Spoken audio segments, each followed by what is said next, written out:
રાજ્યકક્ષાના સ્વતંત્રતા પર્વની ઉજવણી સૌપ્રથમ વખત પોરબંદર ખાતે થઈ રહી છે, ત્યારે પોલીસ વિભાગ દ્વારા પણ તડામાર તૈયારીઓ કરવામાં આવી રહી છે, જે અંગે પોલીસ અધિક્ષક ભગીરથસિંહ જાડેજાએ પત્રકાર પરિષદમાં માહિતી આપી હતી. ચાલુ વર્ષે પોરબંદરની અંદર રાજ્ય કક્ષાનો સ્વતંત્રતા દિવસની ઉજવણી થઈ રહી છે, ત્યારે પોરબંદરમાં 14મી અને 15મી એમ 2 દિવસ માટે રાજ્ય કક્ષાના કાર્યક્રમોનું આયોજન કરવામાં આવેલું છે. આ કાર્યક્રમમાં જોઈએ તો 14 તારીખના રોજ શસ્ત્ર પ્રદર્શનનું ઉદ્ઘાટન કરવામાં આવશે.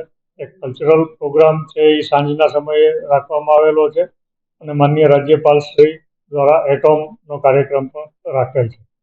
તો આ તારીખ 14મી અને 15મીના રોજ જે મહાનુભાવો પોરબંદર ખાતે ઉપસ્થિત થવાના છે, ત્યારે એમની સુરક્ષા માટે, વીઆઈપી સુરક્ષા માટે અને લોકોની સલામતી માટે પોરબંદર પોલીસ દ્વારા પૂરતો પોલીસ બંદોબસ્ત રાખવામાં આવેલો છે.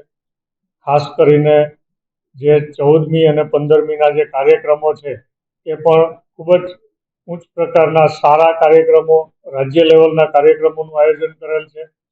તો હું પોરબંદરની જનતાને પણ અપીલ કરવા માગું છું કે 14 તારીખે સાંજે માધવાણી કોલેજની અંદર જે કલ્ચરલ પ્રોગ્રામ છે અને 15 તારીખના રોજ માધવાણી કોલેજ ખાતે સ્વતંત્રતા દિવસની પરેડ અને અન્ય કાર્યક્રમો છે. આ કાર્યક્રમમાં લોકો મોટી સંખ્યામાં જોડાય એ માટે હું સર્વે પોરબંદરવાસીઓને અપીલ કરું છું.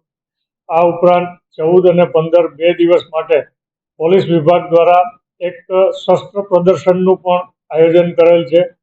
તો સૌ લોકોને અમે અપીલ કરીએ છીએ કે આપ આ શસ્ત્ર પ્રદર્શનની પણ મુલાકાત લો, જે આપને ખૂબ જ ઉપયોગી માહિતી પણ આપશે અને ઘણી બધી આની અંદરથી જાણકારી પણ આપને મળશે. પોલીસ દ્વારા સુરક્ષા માટેના પૂરતા વ્યવસ્થા કરવામાં આવેલી છે, બંદોબસ્ત રાખવામાં આવેલો છે. ખાસ કરીને 14 અને 15 2 દિવસ માટે પોરબંદરની અંદર લગભગ 1050 જેટલા પોલીસનો બંદોબસ્ત આ માટે રાખવામાં આવેલો છે.